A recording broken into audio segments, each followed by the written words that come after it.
সনাতন ধর্মাবলম্বীদের তৃতীয় আন্তর্জাতিক পীঠস্থান খ্যাত ঝালকাঠি সদর উপজেলার পোনাবালিয়া ঐতিহাসিক শিববাড়িতে 3 দিনব্যাপী শিব চতুর্দশী অনুষ্ঠান উপলক্ষে মন্দির ও আশপাশ এলাকায় শুরু হয়েছে গ্রামীণ মেলা।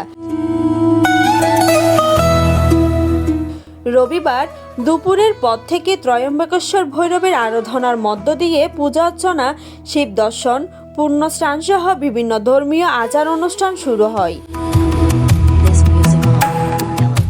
মন্দিরের পুরোহিত মহাদেব চক্রবর্তী জানান, 300 বছরেরও বেশি ধরে প্রতি বছর চৈত্র মাসের শিব চতুর্দশী উপলক্ষে এই মন্দিরে এই অনুষ্ঠান হয়ে আসছে। মন্দিরে আগত পূজারীরা জানান, স্বামীর মঙ্গল কামনায় শিবকে তুষ্ট করতে গৃহবধূরা শিব অর্ঘ্য দিতে আসে এখানে, আর অবিবাহিত নারীরা আসেন শিবের ন্যায় যোগ্য বর প্রত্যাশায় ফুল জলে নৈবেদ্য সাজিয়ে দেবতাকে তুষ্ট করতে। পুণ্যার্থীদের নিরাপত্তা দিতে গোটা মন্দিরে সিসিটিভি ক্যামেরা বসানো হয়েছে। Parna Chowdhury, news desk, Hindus news.